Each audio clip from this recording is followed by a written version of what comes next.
Michella Welch was born in 1973 and grew up in Tacoma, Washington. She was 12 years old at the time of her death in 1986. Described by her family as loving, intelligent, and creative, Michella had a personality that stood out. She was petite, wore glasses, and had long blonde hair. Despite her young age, she had many interests and talents. She played both the piano and the violin, enjoyed reading, and was recognized for her skill in drawing and painting. Her parents and siblings recalled her as a nurturing older sister, a bright student, and a child who trusted others easily.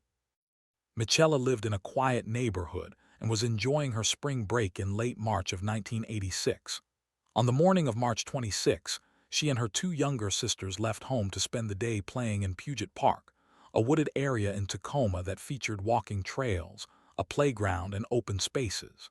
The outing was routine and intended to be safe, something many local families did during school breaks. Michella took responsibility for her siblings that day, a role she was used to.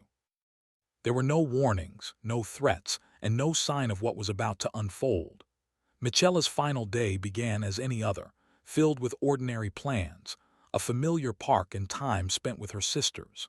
That day, however, would end in tragedy. The shocking events that followed her disappearance would remain unsolved for decades, leaving a void in her family and community, and a cold case that investigators would struggle to close for more than 30 years.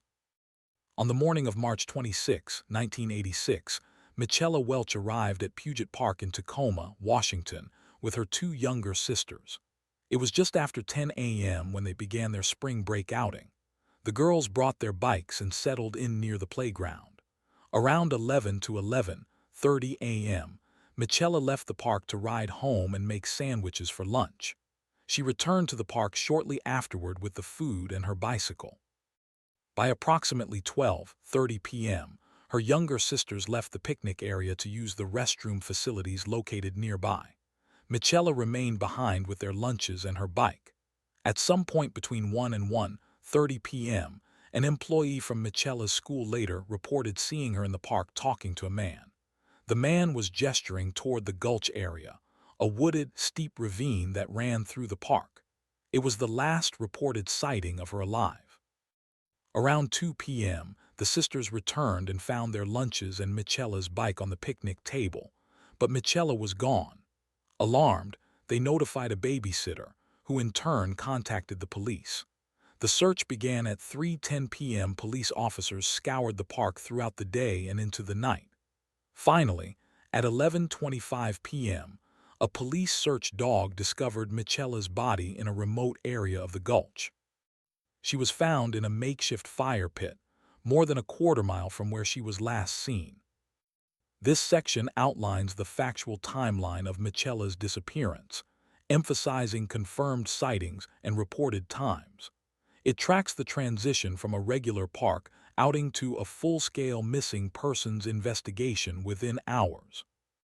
When officers discovered Michella Welch's body at 11:25 p.m. on March 26, 1986, it was located deep in the gulch section of Puget Park, a secluded, heavily wooded area far removed from the playground where she had last been seen.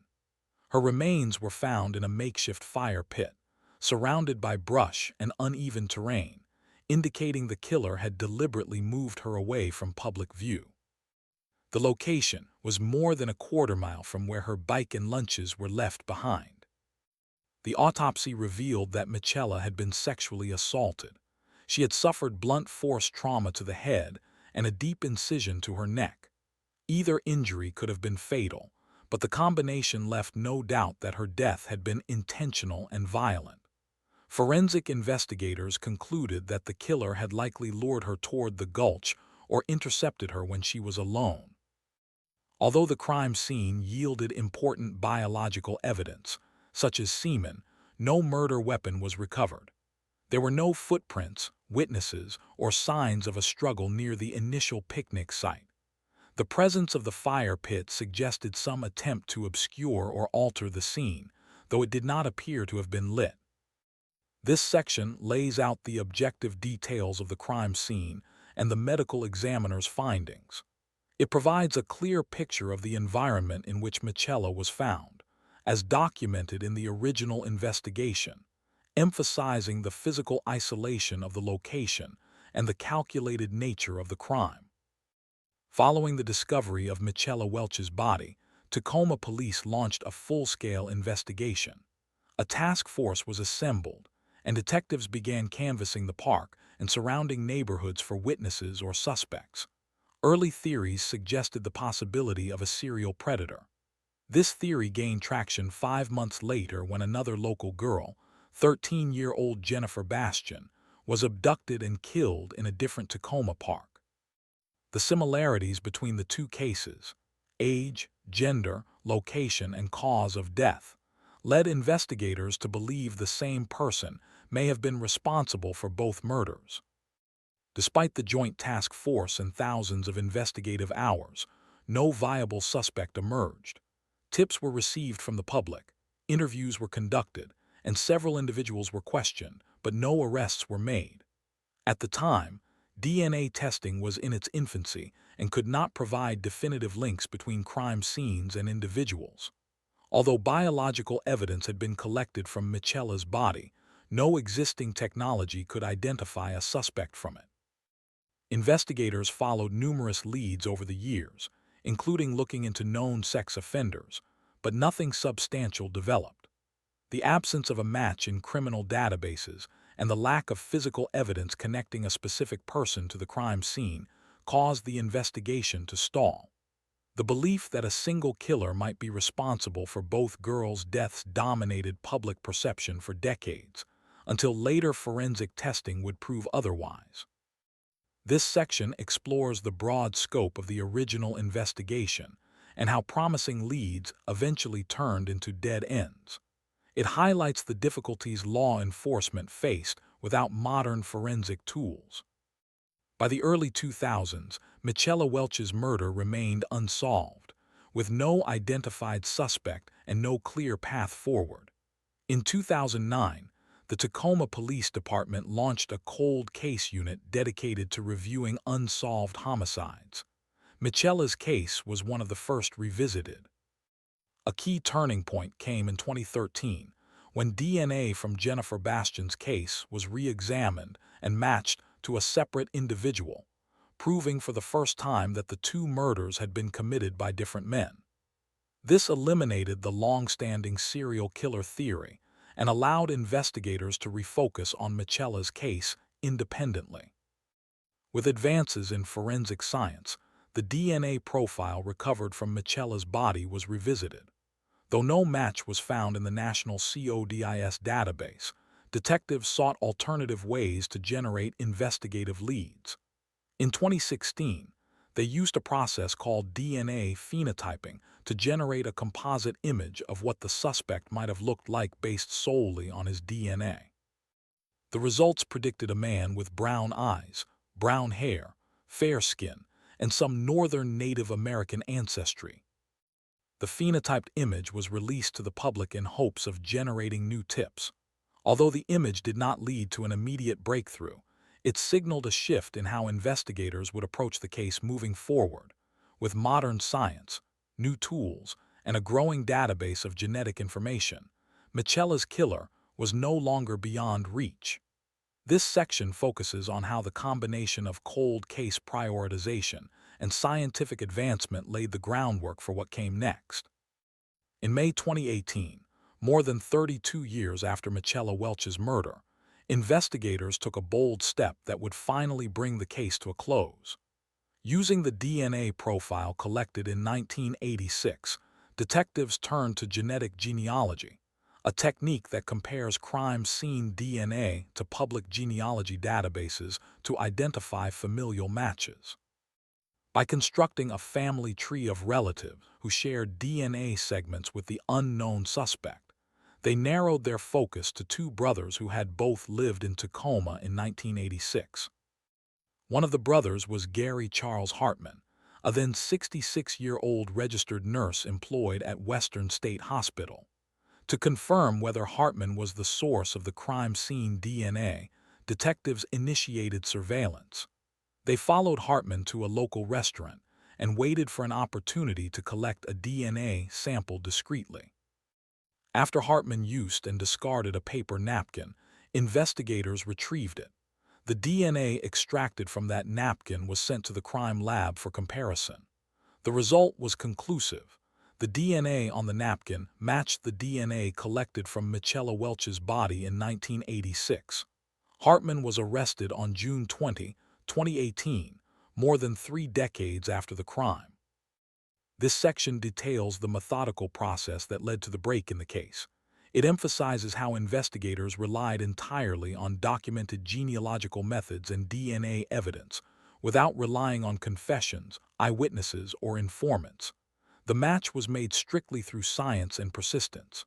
For the first time, Michella's family had a name, a face, and an answer. The mystery that had haunted Tacoma for years was no longer unsolved. When Gary Charles Hartman was arrested in June 2018, the revelation shocked many. At the time, Hartman was working as a registered nurse at Western State Hospital in Lakewood, Washington. He had no prior criminal record and had never been considered a suspect in 1986. To friends, coworkers, and neighbors, he appeared to be an ordinary man. Yet DNA evidence now tied him directly to one of Tacoma's most brutal unsolved crimes. Following his arrest, Hartman was formally charged with first-degree murder and first-degree rape in the death of Michella Welch.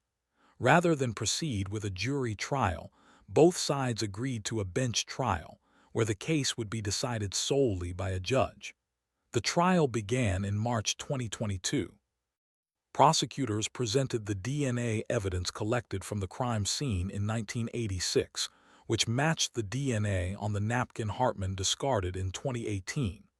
The defense acknowledged the DNA match but did not provide an alternate explanation. Hartman did not testify. On March 22, 2022, the judge found Hartman guilty of both charges.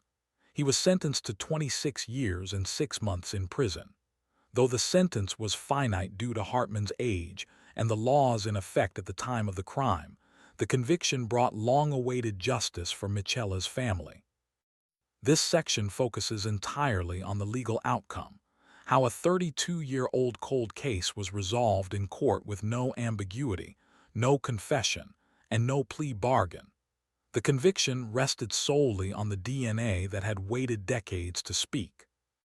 Michella Welch's case stands as a defining example of how cold cases can be solved through persistence, science, and evolving investigative methods. For decades, her murder had remained unsolved, despite extensive early efforts and thousands of leads. The answer did not come through eyewitness accounts or new testimony. It came through DNA, preserved since 1986, and the development of genetic genealogy more than 30 years later. Her case demonstrated the power of applying public genealogy tools to criminal investigations. By using a strategy that relied on building family trees from publicly available genetic information, detectives located a suspect with no prior criminal record and no connection to the victim. It also highlighted how evidence once thought to be unsolvable could hold the key to justice when combined with patience and technology.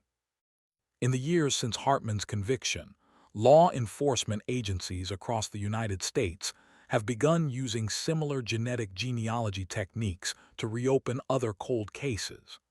Michella's name has become associated with that movement, not just as a victim, but as a symbol of what's possible when science and perseverance align. Today, her story is taught as a case study in forensic progress. It underscores that even when decades pass, the truth can still be found. For her family, the conviction offered long overdue closure. For the wider community, it restored hope that no matter how much time has passed, justice can still prevail, sometimes through something as simple as a preserved swab and a discarded napkin.